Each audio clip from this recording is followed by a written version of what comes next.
Nagababu company అమ్మకి ఎంత ఇష్టం అండి. మా కంపెనీలో పెద్ద నవ్వదు కానీ రిలాక్స్ అవ్వదు కానీ నాగబాబు కనబడితే నవ్వు, అందులో అత్యంత క్లోజ్ తనే. అది చెప్పే కదా ఇప్పటికీ వాడు ముద్దు పెట్టుకుంటు దగ్గర లాగా. అమ్మకి బాగా నేను హెల్ప్ఫుల్గా ఉండే, అన్ని వాళ్ళు దూరంగా ఉండేవాళ్ళండి. అందుకని అన్ని ఎక్కువ అమ్మకి నాకు ఎక్కువ బజార్కి వెళ్ళడం కానీ చేయడం కానీ. అన్ని వాళ్ళు చదువుకోవడానికి వెళ్ళిపోయారు ఒక ఏజ్ తర్వాత. నేను కొంచెం పెద్ద అయ్యాను కదా, అప్పుడు అమ్మకి అన్ని హెల్ప్ఫుల్గా ఉండేదాన్ని. ఇది నాకు కొంచెం టఫ్ టైమ్స్లో కూడా నీ పాటికి నువ్వే ఉండాలి, ఎవరి దగ్గర ఉండదు, ఎవరి ఇంట్లో ఉండదు, మా దగ్గర కూడా ఉండదు, నీ ఇద్దరు బిడ్డలు పెట్టుకుని నువ్వే ఉండాలి ఆమె వాళ్ళు చెప్పారండి. చాలా టఫ్గా చెప్పారు, బట్ నాకు అదే ఇచ్చే ధైర్యం.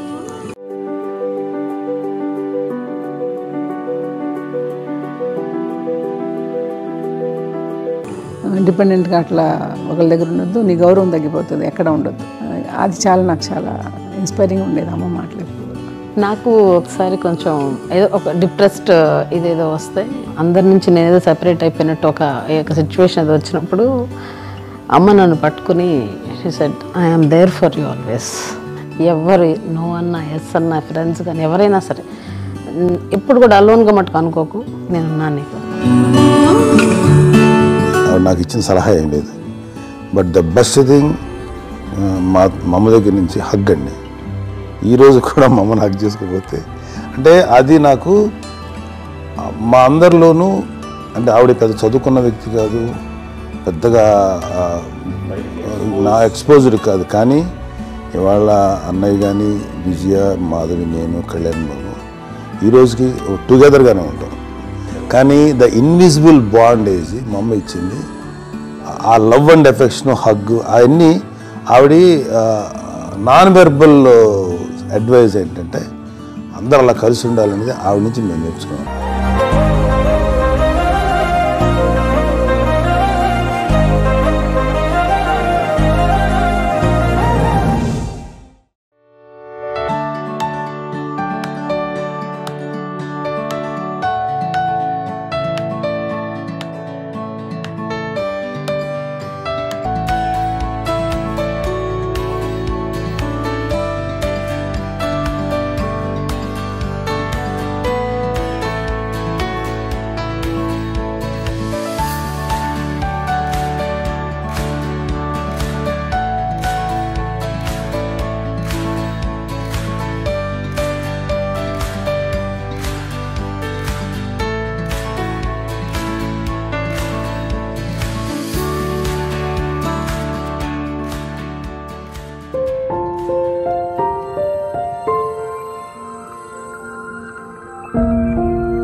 ఇంట్లో 5గురు పిల్లలుంటే సందడి సందడిగా ఉంటుంది.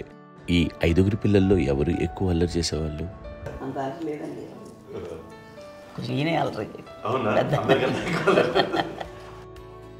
అమ్మ ఇక్కడ ఒకటమ్మా, అల్లరికి, హుషారుకి, చలాకితనానికి, చిలిపితనానికి ఆ తేడా తెలుసుకుని చెప్పమ్మా. అల్లరంటే ఇప్పుడు నా ఇమేజ్ ఏమైపోద్ది, అల్లరంటే అల్లరుడు అని, నేనేమో చాలా రావుడు మంచి బాలుడు అనేలాగా నా ఇమేజ్ ఇది. నేను అలాగే చెప్తుండేవాడిని. నా ఉద్దేశం అదే. నువ్వేమో అల్లరే నన్ను అంటే చలాకితనం, అమ్మ అల్లరు అనుకునేది. లేదంటే ఎక్కువ హుషారు కానీ చాలా బాగుండేవాడు అబ్బాయి. ఇంట్లో పనులన్నీ మీకు సాయంగా ఉంటాయి? అవునండి, వాడే చేసేవాడు. అది ఇంట్లో ఎవరు ముట్టుకునేవాడు కాదు, మా నాగబాబు అస్సలు ముట్టుకునేవాడు కాదు. అన్నిటికీ నాకు ఆయన సహాయమే పాపం. నాన్న ఆయన ఉద్యోగం వెళ్ళిపోయారు. నేను పాక్కుంటూ అలాగా వెళుతూ వెళ్ళిపోయాను, నాకు తెలియదు. తర్వాత అమ్మ చెప్తుంటే లేదుగా మాత్రం కొన్ని కమ్మర కోలు ఉంది నాది. ఒక అది పెట్టి అది వెళ్ళి కూర్చోతా ఏడుస్తున్నాను రోడ్డు మీద. అయ్యేసరికి వాళ్ళు 3 years సో నన్ను వాళ్ళు తీసుకెళ్ళి వాడు కమ్మరకులో కూర్చోబెట్టాడు. ఇక్కడికి ఏడుస్తాను, ఎవరికి వెళ్ళాడో తెలియదు వాళ్ళకి. సో అది ఒక గంట పోయిన తర్వాత అమ్మ ఎత్తుకుంటూ వాడు వచ్చి వాడు చిన్నబిడ్డ చూసారు మొత్తం తెచ్చుకుంటూ అది వాడు చూసి ఈ అబ్బాయి అన్నారు. కాదు అనేసింది. అది చాలా అంటారు సంగతి చూడమ్మా ఈ అబ్బాయి మా అబ్బాయి ఏంటమ్మా అంటే ఆ కమర్పూరిలో కింద కూర్చోబెట్టాడు కదా బస్ అంతా పూజ చేసుకున్న అలాగే అయిపోయింది అంటే రంగని కాదు కానీ రంగని కాదు కానీ ఆ కమర్పూరిలో కూర్చోబెట్టడానికి ఆ మసిగిస్తూ ఇంకా నల్లగా అయిపోయింది అంత నలుపుడేసరి నా బిడ్డ కాదని అమ్మ వెళ్ళిపోబోతుంది మళ్ళీ ఏదో డౌట్ వచ్చి ఆగింది అది నేను నా బిడ్డ వేసాను అప్పుడు చేసాడు కార్డ్ ఇస్ కట్టింగ్ డౌట్ నాకు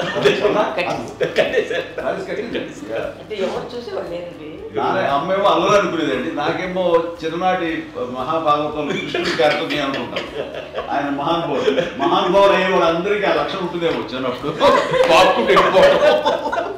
కొన్నిదల కుటుంబ సభ్యులు మంచి రుచులను ఆస్వాదిస్తారని మంచి భోజనాలని ఆనందిస్తారని అందరికీ తెలుసు. చిన్నప్పుడు వీరి ఆహారపు అలవాట్లు ఎలా ఉండేవి? ఇదేవి ఎగిరేవి ఇవి ఎవ్రీ డే 2 పూట్ల ఉండాలన్న మరి నాన్న పాపం ఏముంది తిన్నట్టు ఇష్టం మరి అన్ని రకాలుగా నాన్న కోసం చేసి పెడుతుంటే మరి తను అది ఇష్టపడక ఆ తర్వాత లేకపోతే కోపడక ఎలా ఉంటాడు చెప్పండి. 5 పిల్లలు అయినా అమ్మా నాన్నలు కొంతమంది పైనే ఎక్కువ దృష్టి పెడతారు. ఈ 5 మీరు ఎవరి మీద ఎక్కువ ఫోకస్ పెట్టేవాళ్ళు? కళ్యాణ్ బాబు అండి. వాడంటే బాగా అంటే వాడు ఏది తినేవాడు కాదు అసలు ఏది ఆడికి ఏది తింటాడని ఇప్పుడు వాడికి నచ్చకపోతే నేనైతే నచ్చకపోతే చాలా గోల్ చేసేవాడిని. అన్నయ్యకేమో చాలా అన్నయ్య ఏదైనా ఏది పెట్టినా తినేవాడు అసలు అడ్జస్ట్మెంట్ ఏంటంటే నాకేమో నచ్చకపోతే చాలా గొడవ పెట్టేవాడిని. తిండి ఇది ఒక అన్నం ఇదొక కూరలు అని వెళ్ళిపోయేవాడిని. అమ్మకు అమ్మతో తిట్టి నాకు వెజిటేరియన్ ఎలర్జీ ఉండేది అంటే చిరాకు అనమాట. కళ్యాణ్ బాబు ఏంటంటే తనకి ఇష్టమైన ఫుడ్ ఉంటే తింటాడు సైలెంట్గా, బాగలేకపోతే సైలెంట్గా వెళ్ళిపోతాడు. అమ్మకి ఏమేంటాడు వదిలేమో తన తింటాడు అటు నిశ్శబ్దంగా నిరసన ప్రకటించేవాడు. దాంతో వాడి గురించి చాలా ప్రొటెక్టివ్గా చూసుకునేది అమ్మ. పైగా చిన్నప్పటి నుంచి కొంచెం వాడు వీక్గా ఉండేవాడు, అంత బలమైన ఇది కాదు. దాని తర్వాత కొంచెం అందుకని అమ్మ వాడిని స్పెషల్గా చూసుకునేది. వాడు స్పెషల్ కిడ్ అయ్యాడు ఇంట్లో. మీ అమ్మగారు మీ అక్క చెల్లెళ్ళకి ఇచ్చిన సలహా ఏంటి? అంటే ఇండిపెండెంట్గా ఉన్నాం కదా అమ్మ, ఎవరిని డిపెండ్ అవ్వద్దు, మీ పిల్లలు నువ్వే జాగ్రత్తగా నేర్చుకో, ఎవరినైనా చేయకు, డిపెండెంట్గా పెట్టద్దు అని ఆవిడ మాకు బాగా ఎప్పుడు ఎక్కువ చెప్తుండేది. నాకు కొంచెం టఫ్ టైమ్స్లో కూడా ఆమె నీ పాటు నువ్వే ఉండాలి, ఎవరి దగ్గర ఉండదు, ఎవరింట్లో ఉండదు, మా దగ్గర కూడా ఉండదు, నీ ఇద్దరు పెట్టుకుని నువ్వే ఉండాలి. అది కష్టం కదండి అట్లా చెప్పడం? చెప్పారు చాలా తక్కువ చెప్పారు, బట్ నాకు అదే ఇచ్చేది ధైర్యం. ఇండిపెండెంట్గా అట్లా ఒకరి దగ్గర ఉంటే నీ గౌరవం తగ్గిపోతుంది ఎక్కడ ఉండదు. అది చాలా నాకు చాలా ఇన్స్పైరింగ్ ఉండేది మాటలు. ఇప్పుడు కూడా అది చాలా హ్యాపీగా అనిపిస్తుంది అని చెప్పింది. అంతే కదా, ఇప్పుడు మనకి ఏదైనా రోగాలు వస్తే చేస్తాను దాన్ని బాధపడుతుంది మనమే, బట్ తగ్గించే వాళ్ళు కన్సర్న్ చూపించే డాక్టర్స్ ఒట్టుకోలు ఇద్దరు కింద ఉండొచ్చు, కానీ పోరాడాల్సింది మనమే. నాకు సార్ కొంచెం ఏదో ఒక డిప్రెస్డ్ ఇదేదో వస్తే ఫేస్ ఒకటి నేనేదో ఇంకా మా అందరి నుంచి నేనేదో సపరేట్ అయిపోయినట్టు ఒక సిచ్యువేషన్ వచ్చినప్పుడు అమ్మ నన్ను పట్టుకుని I'm there for you. Yes, ఎవరు నువ్వు అన్నా ఎస్ అన్న ఫ్రెండ్స్ కానీ ఎవరైనా సరే ఎప్పుడు కూడా అలోన్గా మటుకు అనుకోకు, నేను నాన్న ఆవిడ నన్ను పట్టుకొని ఇచ్చిన అఫెక్షన్ లేదా ఫీలింగ్ అసలు బలం అన్నమాట. ఇంకా ఏంటంటే ఏమన్నా చేయగలను నేను, పర్లేదు ఇంట్లో నాకేం ఏదైనా సాధించగలను అని ఒక భరోసా తల్లి దగ్గర నుంచి రావడం అనేది నాకు ఎవరు అవసరం లేదనిపించింది. అంత స్ట్రాంగ్గా ఆవిడ support, very strong, very practical. అంత స్ట్రాంగ్ చేసింది నాన్న అని చెప్పండి. మా పిల్లల విషయంలో మేము కూడా మేబీ అంత స్ట్రాంగ్ కాదేమో, సెన్సిటివ్గా ఉంటాం, కానీ అమ్మ మటుకు చాలా స్ట్రాంగ్గా ఉండి మమ్మల్ని కఠినంగా ఇలాగే ఉండాల్సింది, ఇలా ఉండండి అప్పుడే మీరు నేర్చుకుంటారు. ఇక్కడ అమ్మ పాజిటివ్నెస్ గురించి ఇంకో మాట చెప్పాలి. అంటే తన బిడ్డలకే కాదు, ఈ రోజున మా రెండో పాప శ్రీజ కూడా తనకి లైఫ్ చిన్న డిస్టర్బెన్స్ వచ్చింది. ఆ టైంలో కూడా తను ఏముందంటే అప్పుడు నాన్నమ్మ దగ్గరికి వెళ్ళాను, తను ఇచ్చిన భరోసా, తను ఇచ్చిన మాట వెళ్ళలేని ధైర్యం వచ్చింది నాకు. నాన్నమ్మ దగ్గర ఎప్పుడు కూర్చోస్తాడు అప్పుడే పాజిటివ్ ఫీలింగ్ వస్తుందని నాతో షేర్ చేసుకుంటాను. తనకు నాతో చెప్తుంటే అనిపిస్తుంది కరెక్ట్, అమ్మ ఏం పర్లేదమ్మా, లైఫ్ అంటే ఒకరితోనే అయిపోదు, ఆ ఒక్కడి వల్ల వాళ్ళ ఇన్ఫ్లుయెన్స్ తోటో వాళ్ళు మన మీద నియంత్రించడం కానీ మన బాధల్ని వాళ్ళు చేయడం అవుతాం. జస్ట్ నువ్వు నీ గురించి నీ మనసులో ఏదనిపిస్తే నీ గుడ్ ఫీలింగ్ ఏదిస్తుందో ఆ ఫీల్ ప్రకారం వెళ్ళిపోదు. అంటే ఆ జనరేషన్ పీపుల్ ఎక్స్పెక్ట్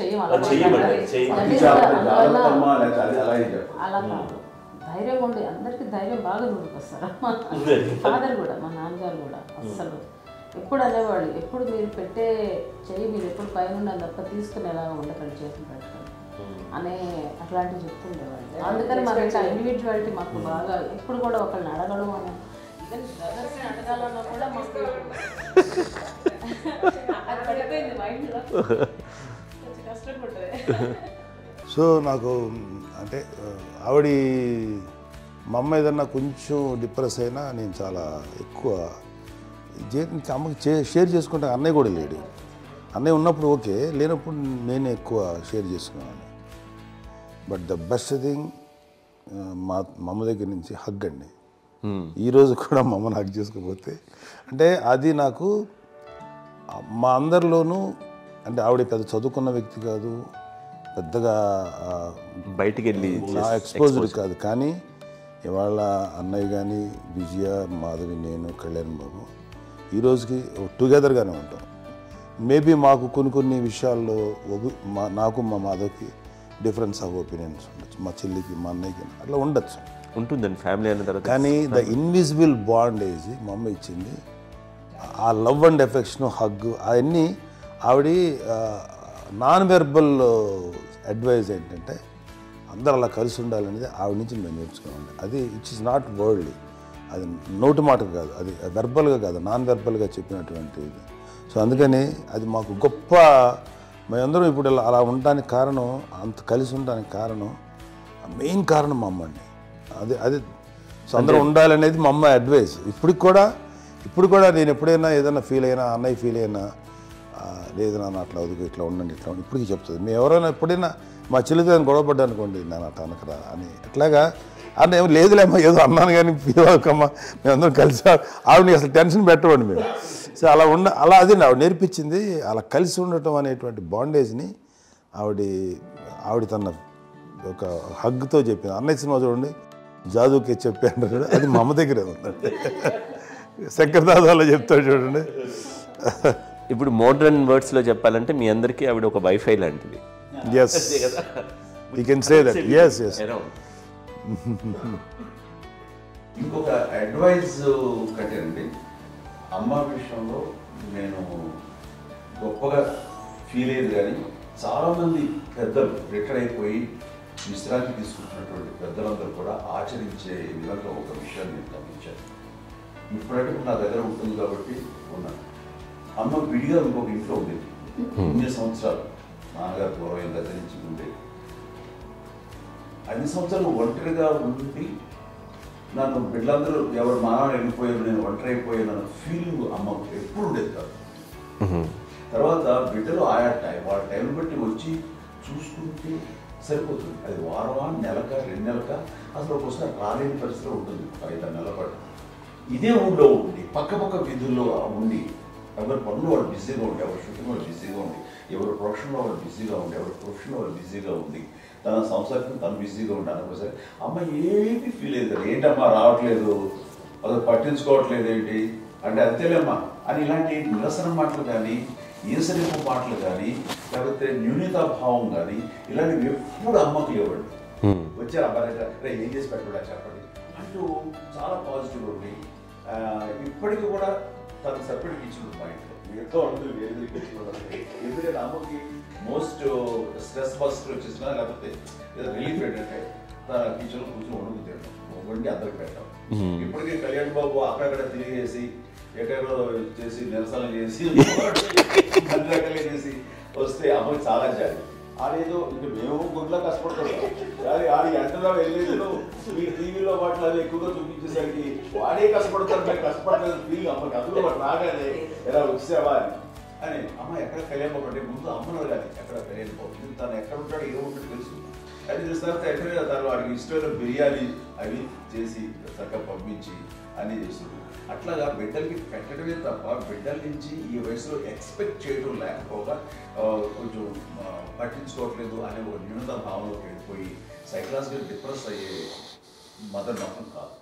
ఆ రకంగా మాకందరికీ భరోసా. మేము కూడా పెద్ద అయినా బిడ్డలు వాళ్ళ ప్రవృత్తి ఉద్యోగ రీత్యా వాళ్ళ వృత్తి రీత్యా వాళ్ళు దూరం అయిపోయి మనల్ని చాలా కమ్యూనికేషన్ గ్యాప్ వచ్చినా సరే బిడ్డలు నాకు దూరం అయిపోయి పట్టించుకోవట్లేదు. ఇలాగే చూసావా వెళ్ళి ఎంత ఇదిగా వదిలేయేవాళ్ళు వీళ్ళ గురించి ఇప్పుడు ఏమైపోయానో అని ఇంత కించెం బాధపడలేదు వాళ్ళకి అంటూ నెగిటివ్ సైడ్ ఆలోచించే విధానం లేనే లేదు.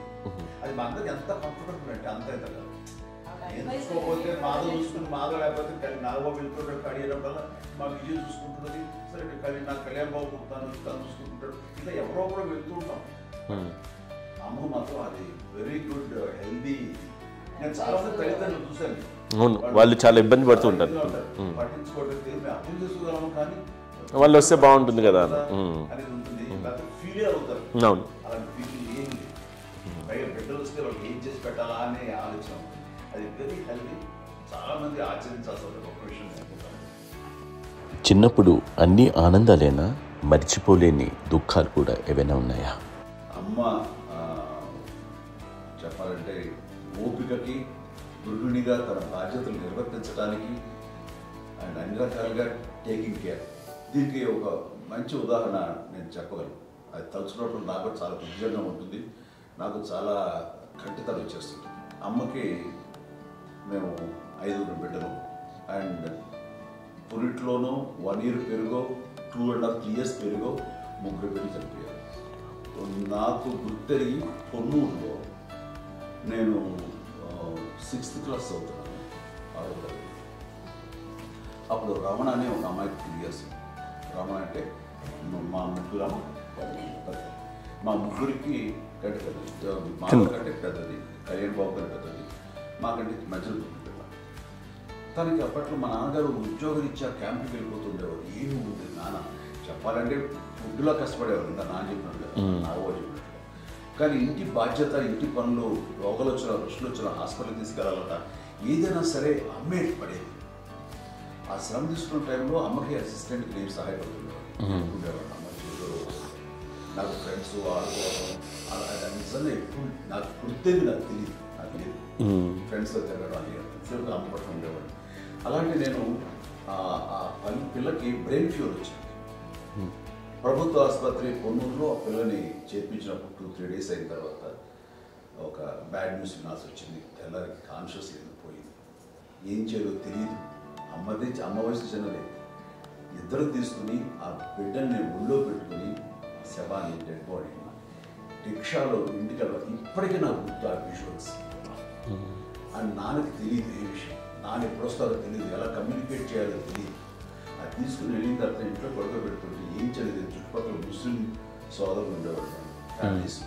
అక్కడ మసీదు పొన్నూరు మసీదు పక్కన మా ఇంట్లో అనుకుని ఆ ఇంట్లో అందరూ వచ్చి చూసేవాళ్ళు, వాళ్ళే హెల్ప్ చేసేవాళ్ళు. ఏం చేయాలో తెలియదు. నెక్స్ట్ రిచువల్స్ ఎలా చేయాలో, గంపకాలు ఎలా చేయాలో తెలియదు. తను చిన్నది, మిగతాందరూ పరిసరులే. సో అలాంటి పరిస్థితుల్లో అక్కడికి వచ్చినప్పుడు చుట్టుపక్కల వాళ్ళు వీళ్ళు వచ్చి చేయాల్సిన కార్యక్రమాలు చేశారు. ఆ సమయం నాకు ఎక్కడో కమ్యూనికేట్ చేసి డిపార్ట్మెంట్ ద్వారా నాన్న వచ్చేసరికి అన్నీ అయిపోయింది. ఇప్పటికీ నాకు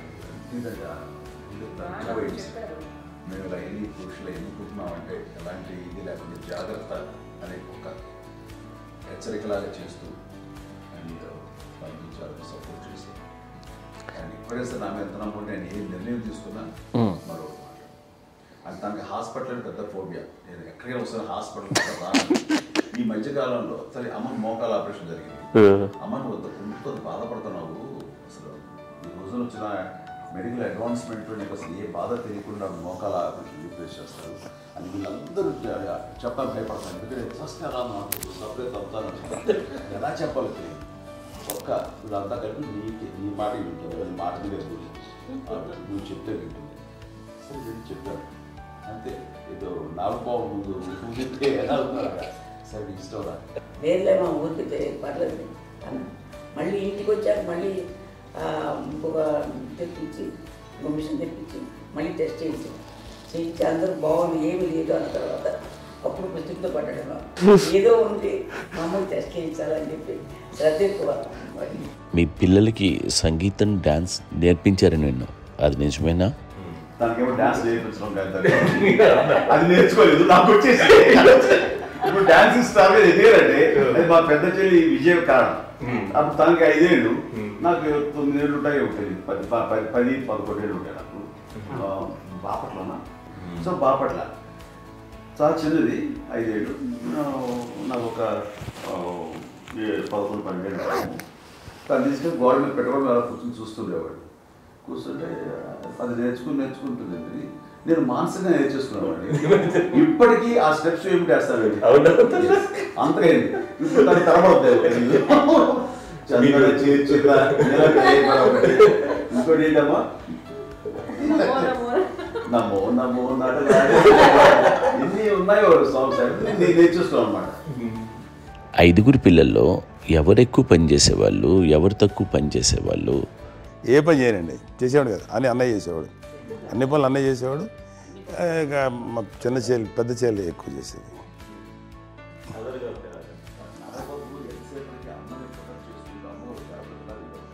అదే అబద్ధం అండి. అది అన్నయ్య నన్ను గౌరవంగా మాట్లాడుతున్నాడు కానీ అన్నయ్య అవుట్ ఆఫ్ ప్రొటెక్షన్ మాడుతున్నాడు కానీ, అవుట్ ఆఫ్ మాడుతున్నాడు కానీ అసలు ఎప్పుడు ఏ పని చేయలే. లేదు నిజం ప్రామిస్ అండి, ఏ పని చేసేవాడు కాదు. మా ఇద్దరికి మధ్యలో పాపం అన్నయ్య చాలా పని చేసేవాడు. ఎంత పని చేసేవాడు, నేను ఇచ్చిన తర్వాత మళ్ళీ నాకు ఏదైనా చిన్న పని చెప్తే అది కూడా నువ్వే చేయనివ్వండి. ఆ కోపం వచ్చి ఒకడు కొట్టేవాడు. కొడితే కోపం వచ్చేది తప్ప నేను వెళ్ళేవాడిని కాదు. అమ్మకి ఎప్పుడు ఏంటంటే ఒక ఇదే పని చేయడని, అంతే. నిజంగా ఏ పని చేసేవాడు కాదు. అవునా? లేదు లేదు లేదు మహాప్రేమ.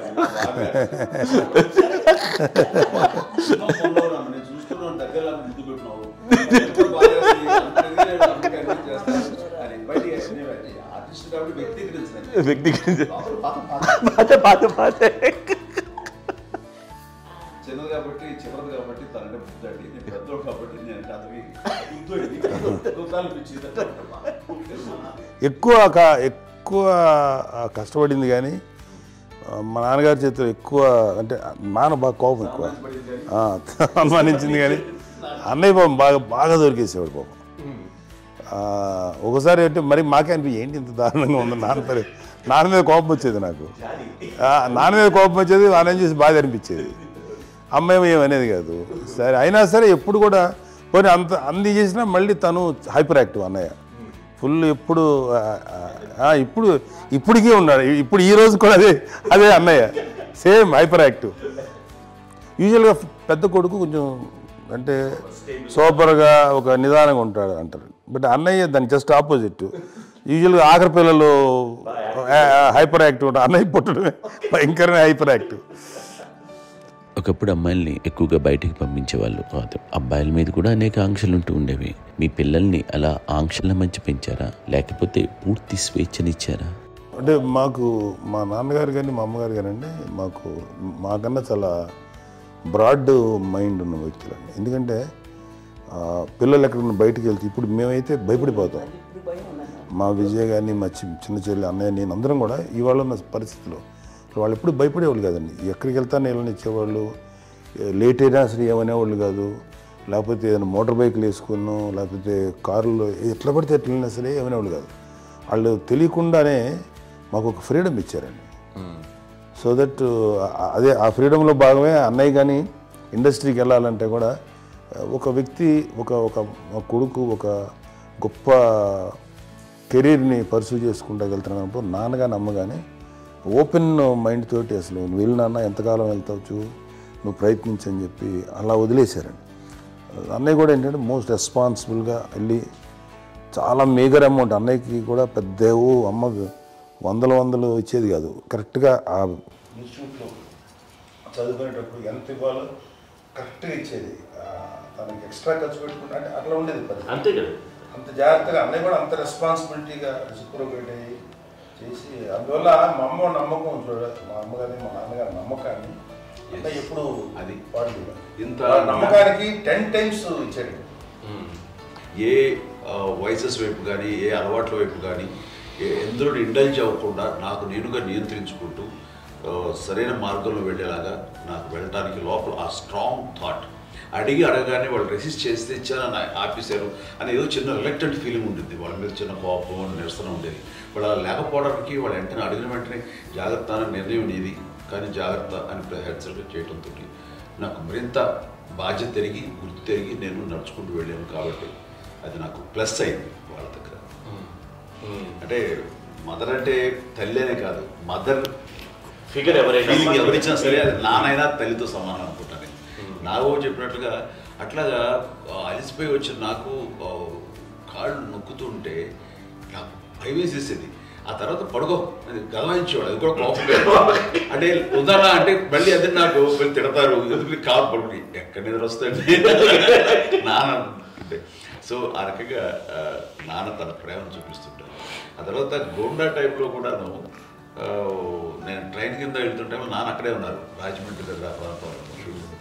ఆయన చాలా కోపం చేస్తుంది, ఇలాంటి చేస్తుంటావు నువ్వు, ఏదైనా అయితే ఏంటి అది అని చెప్పి. ఏం పర్లేదన్నా ఏమవుతుందో అన్ని రకాల సేఫ్టీ అన్ని రకాల జాగ్రత్త తీసుకున్నాం. ఈ రోజు ఉన్నంత సేఫ్టీ అప్పుడు లేదు. అయినా సరే రేపు పొద్దున నీ కొడుకులు ఇలాంటి పరిస్థితుల్లో నీకు తెలిసి వస్తారు అప్పుడు అనేవాడు. ఎన్నిసార్లు అనేవాడు. నాకు నిజంగానే మగధీర టైంలో గుర్ర వ్యక్తిని ఆ రోడ్డు మీద పడిపోయాడు అని అన్నప్పుడు అక్కడ ఆ ఫస్ట్ టైం ఆ ఫీలింగ్ కలిగింది. అలాగే పీటర్ హెయిన్స్ అనేవాడు ఫస్ట్ మగధీరలో జంప్ చేస్తారు, మోటార్ బైక్ జంప్ చేసినప్పుడు ట్రైల్లో పీటర్ హెయిన్స్ అంత హైట్ నుంచి 20 feet 25 feet హైట్ నుంచి పడిపోయి మొత్తాన్ని బోన్స్ని ఇరగొట్టుకుని వాడు 7 నెలల పాటు వాడు ఇప్పుడు హాస్పిటలైజ్డ్. అది వీడైతే ఏమో తలుచుకుంటే భయం వేసేసేది. అప్పుడు నాన్న గుర్తుకు వచ్చేవాడు, ఓహో వాళ్ళ టెన్షన్ ఇంతే లేదు, మనకి మన కొడుకు వస్తే తెలియదు ఈ మాట నాన్న ఎప్పుడు అన్నారని అనిపిస్తుంది. Sweet memories. అత్త కోడళ్ళ మధ్య అనుబంధం ఎలా ఉంటుంది? సురేఖ్ గారితో మీకున్న అనుబంధం గురించి చెప్తారా? మాకండి కోడలు కాదండి, నాకు కూతురండి. అంత బాగుంటాం మేమిద్దరం కూడా.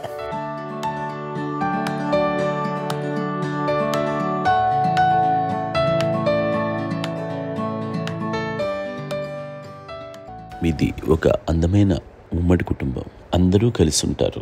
ఇంత ఆనందంగా ఉండడానికి కారణం ఏంటి? దీనికి పునాది ఎవరే వేశారు? మా నాన్నగారి క్వాలిటీ నేను ఎగ్జాంపుల్ చెప్పగలను.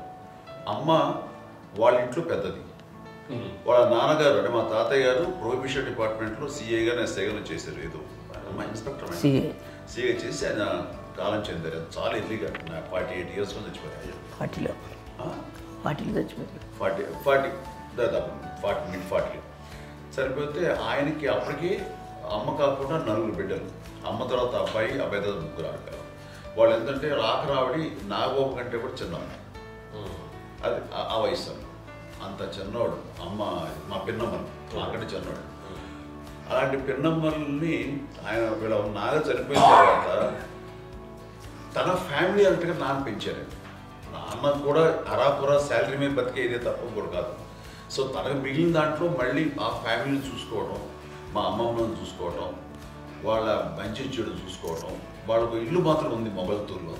ఆ ఇంట్లో వాళ్ళు అద్దెకు వస్తే ఆ కొంచెం డబ్బు నానిచ్చే అక్కడ పొలం కొనిచ్చారు. ఆ పొలం మీద వచ్చే డబ్బుతోటి అంతా బాగా చూసుకోరు తన ఫ్యామిలీ లాగా. కాబట్టి నాన్న ఫస్ట్ సూత్రధారి, అమ్మ కూడా ఫ్యామిలీ బాండింగ్ టుగెదర్నెస్ అనేది స్ట్రాంగ్గా ఉండటానికి నాన్న ఏర్పాటు చేసినటువంటి బీజం. అది అమ్మ కంటిన్యూ చేస్తుంది. మేము ఇవన్నీ చూసి మేము నేర్చుకుని మేము టుగెదర్ అంటున్నాను. అందునే we are very rich in terms of emotional bonding. ఇప్పటికే ఏ కష్టం వచ్చినా, ఎవరికి ఏది ఇబ్బంది వచ్చినా సరే మొత్తం అందరం గుమిగూడిపోతాం. ఏ లెవెల్గా వెళ్ళిపోయి మోర్ సపోర్ట్ చేస్తాం. అండ్ వీ డోంట్ ఎక్స్పెక్ట్ ఇంకే అంతకుమించి ఏముంటుంది. ఎస్ ఒకరినొకరు భరోసా. అది మా ఫ్యామిలీ మేము వెరీ స్ట్రాంగ్ అని చెప్పాలి. పెద్దవాడు కాబట్టి అవకాశం నాకు వచ్చింది కాబట్టి అమ్మ ఇది ఎప్పుడు ఎవరు కొన్ని విషయాలు నాగబాబు సపోర్ట్గా ఉంటాడు. నాగబాబు ఉండి వాడు ఉంటే భరోసా. అలాగే ఆడపిల్లలు. మీ అందరిలోనూ అమ్మని ఎవరు ఎక్కువ జాగ్రత్తగా చూసుకుంటారు? ఎగ్జాక్ట్లీ. మేము కూడా గమనించలేని సున్నితమైనటువంటి విషయం, లైక్ హెల్త్ విషయం కానీ, అమ్మ మూడు కానీ, అన్నయ్య ఎంత క్యాజువల్ ఎంత బిజీ ఉన్నా ఒక అమ్మాయి ఉంటుంది. అలాగే చాలా చిన్న చిన్న విషయాలు కూడా చాలా మెడికల్ ఇంట్రెస్ట్. అందుకని మాకు అన్నయ్య ఉన్నాడు, అన్నయ్య దగ్గర ఉన్న అమ్మ అంటే ఇంకా ఎక్కువ రిలాక్స్ అయ్యాను. అన్న దగ్గరికి వచ్చాక మేము అందరం చాలా కంఫర్ట్ అయిపోయాం. ఎప్పుడు ఎవరు కొన్ని విషయాలు నాగబాబు సపోర్ట్గా ఉంటాడు. నాగబాబు ఉండి వాడు ఉంటే భరోసా. అలాగే ఆడపిల్లలు ఇట్లా ఒకరినొకరు కాంప్లిమెంటింగ్ టు ఈచ్ అదర్ అండి. అవి ఒక్కరు కాదండి. అది వాళ్ళు ఆమె చూపించే ప్రేమగా నేను చెప్పగలను. కానీ బట్ దీని అందరూ సూత్రధారి నాన్న తర్వాత అది అమ్మ మెయింటైన్ చేస్తారు. ఇప్పుడు అమ్మ నా ఇంట్లో ఉంది అంటే మనవాళ్ళు వస్తారు, మనవాళ్ళు వస్తారు, ఆడబిడ్డలు వస్తారు, వీళ్ళ బిడ్డలు వస్తారు, ఇల్లు ఎప్పుడు కలకలాడతారు అమ్మ. అది మేమందరం ఆచరిస్తుంటాం పండగలకి, పబ్బాలకి. అది నిన్న మొన్న నాగబాబు వచ్చి చాలాసేపు కూర్చున్నాడు. నేను ఇంట్లో లేకపోయినా వచ్చి నాగబాబు కూర్చొని టైం స్పెండ్ చేసి వెళ్ళిపోతుంటాడు. అలాగే చెల్లెలు ఇద్దరు ఆల్మోస్ట్ ఎవ్రీడే మాత వస్తుంటుంది, తను కూడా వస్తుంది. నిన్న సాయంత్రం కూడా వచ్చి ఉంటుంది. అమ్మా మధ్యాహ్నం వచ్చి కదా వచ్చి ఇక్కడే భోజనం చేసుకుని అలా ఉంటుందండి. ఈ తరం వాళ్ళకి మీరు ఇచ్చే సలహా ఏంటి? కలిసి ఉంటే బాగుంటుందండి. పిల్లలు తల్లి కలిసి ఇంకా అక్క చెల్లెలు తమ్ముడు అందరూ కలిసి ఉంటుంది. అన్యోన్యం సంసారం నిలబడుతుంది. లేకపోతే ఏముందండి ఇక్కడ వెళ్ళిపోతారు, విడిపోతే ఎక్కడ ఎవరు వాళ్ళు అంతే. ప్రేమలు ఇప్పుడు లేవండి, తగ్గిపోయాయి. మెకానికల్ చాలా మటుకు ఏదో ఇంకా వాళ్ళ పనులు చేసుకోవడం ఏదో జరిగిపోతూ ఉంది అనుకోండి. అంత ప్రేమలు ఎక్కడ లేవండి ఇప్పుడు ఈరోజు. అంటే ఒకప్పుడు ఒకళ్ళకి ఇంకొకళ్ళు భరోసాగా ఉండేవాళ్ళు, అంటే అందరూ కలిసి సపోర్ట్గా ఇది చేయడం. పెద్దనాన్నగారి పిల్లలు కూడా ఆయన చూసేవారు. మా నాన్నగారు అన్నయ్య గారు వాళ్ళ బిడ్డలు కూడా ఇక్కడే ఉన్నారు. పెళ్లి చేశారు. వాళ్ళు కూడా అమ్మే, వాళ్ళ ఆడపిల్లలు కూడా అమ్మే.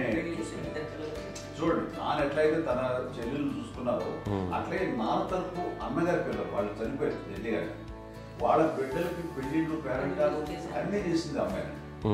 అమ్మ అలా చేసింది కాబట్టి అది మాకు మార్గదర్శకం ఉంది.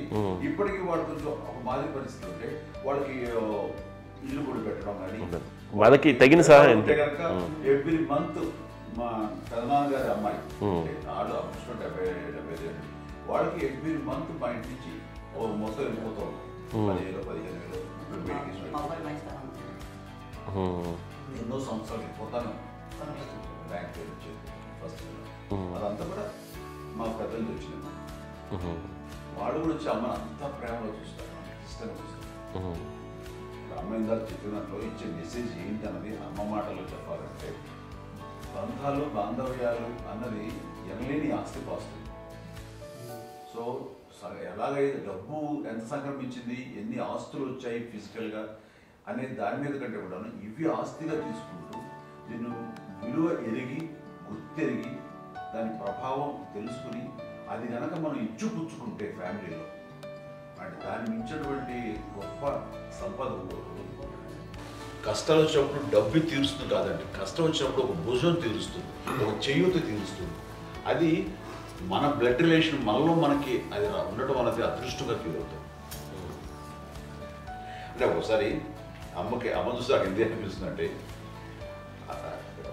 అది ఎవరి ద్వారా సంగ్రహించడానికి తన ఆ చెట్టు కొమ్మగా కాబట్టి ఆ చెట్టుకే మనం ఆపాదించాలి. ఎక్కడో మామూలుగా ఉండాల్సిన వాడు ఈ రోజున ఈ స్థితిలో ఉన్నాము, ఇంతమందికి లైఫ్ రావటానికి దోహదపడ్డాము, ఇంతమంది కలిసికట్టుగా ఉండడానికి ఇదైంది.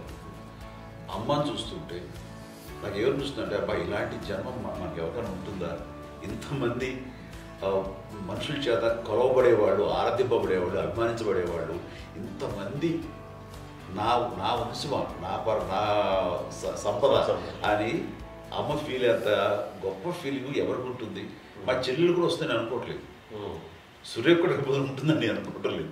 అలాంటి గొప్పగా ఇది అండ్ ఆ రకంగా షీస్ వెరీ చాలా గొప్ప జన్మ. అమ్మకి చిన్న మానసికంగా చిన్న ఏదో ఒక డిప్రెషన్ అది వచ్చింది. ఏదో నాన్న గుర్తుకొచ్చో, నాన్న లేరనో, వాళ్ళ అమ్మగారు కూడా అదే టైం చనిపోయారనో, తన దగ్గర ఉంటారు. ఏదో ఉన్నప్పుడు మేము అందరం సపోర్ట్గా ఉండి రామా కొన్నాం నా దగ్గర ఉందిగా అని చెప్పేసి అప్పట్లో అమ్మ వేరేగా ఉంది. ఉన్నప్పుడు ఒకటే మాట అమ్మ నీలాంటి గర్భం అంటే అంజనమదే గర్భం అని బయట ఎన్నోసార్లు నా ఫ్రెండ్స్ కానివ్వండి, బయట కానివ్వండి, కొన్ని సందర్భాల్లో మీటింగ్లో కానివ్వండి, స్పీచెస్లో కానీ అన్నవాళ్ళు ఎంతోమంది అన్నారు. వాళ్ళ మాట అంటే రీజన్ తెలుసా నీకు? కోటాల్లో ఎంతమంది తల్లులకు నీకు వచ్చిన అదృష్టం, నీకు లభించినటువంటి గౌరవం ఎవరు లభిస్తున్నాం? బిడ్డలు ఎంతోమంది చేత కొనియాడబడుతున్నారు, ఎంతోమందికి సహాయపడుతూ ఆ రకంగా వాళ్ళందరి ఆశీస్సులు పొందుతున్నారు. కానీ ఎంతోమందికి నిరంతరం హెల్ప్ చేస్తూ వాళ్ళ ఇది చూసుకుంటున్నారు. అవి ఆ భగవంతుడు మీరు చేస్తున్న పూజలో ఉన్న ఆ భగవంతుడు మన నెక్స్ట్ తరాలకు కూడా మనకి ఇలాంటిది వారసత్వంగా ఇస్తూ అదే రకంగా కొనసాగించేలాగా మాకు అదృష్టం ఇచ్చారు. ఇంతమంది ఎవరు నీ నుంచి వచ్చిన వాళ్ళే నీళ్ళు నీ ఎంత గొప్ప గర్భం, ఎంత గొప్ప జన్మ నీది. అలాంటిది నువ్వు ఇలా అవటమేంటి? హై లెవెల్లో ఉండాలి నీ ఫీలింగ్స్గా నువ్వు కానీ. అంటే నువ్వు ఇలాగా కుంగిపోవడం ఏంటమ్మా చెప్పినప్పుడు ఇది నీది కాదు నాది కాదు, నువ్వు నమ్ముకున్న భగవంతుడు నీకు ఇచ్చింది అనుకుంటావు కదా. నువ్వు ఆ భగవంతుడి కృతజ్ఞత తీర్చుకునేలాగా ప్రతిరోజు ఆయన ధ్యానించు, ఆయన పూజలో ఉండు, నీకు ఆయనే ధైర్యం ఇస్తాడు. అంతేగా నువ్వు నెగిటివ్ సైడ్ ఆలోచించకమ్మా. మా అందరికీ పాజిటివ్నెస్ ప్రివైల్ చేసిన దానివి, ఇచ్చిన దానివి, అందించిన దానివి. అలాంటి నువ్వు నెగిటివ్ వైపు వెళ్ళిపోకూడదు అంటే అంతే. మళ్ళీ అటుపక్క ఎప్పుడు గెలలేదు. ఆంజనేయ స్వామి భక్తి ఆయనలో ప్రవేశపెట్టి చెప్పాలంటే ఆయనకి నేనే నేను నమ్మిన దేవుడు ఇంట్లో నేనే ఇంట్రడ్యూస్ చేశాను. నానంత ప్రగాఢంగా నమ్మి ఆయన దానివల్ల లబ్ధి పొందారు. ఆయన అందులో మమ్మల్ని మించిపోయిన స్టేజ్కి వెళ్ళిపోయారు. ఆయనతోటి ఆంజనేయ స్వామితో ఇంటరాక్ట్ అవుతూ అట్లా ఆయన నమ్ముకుంటారు. ఆయన నానంటారు అంతా నా గురువు, నా పెద్ద కొడుకు పెద్దోడే.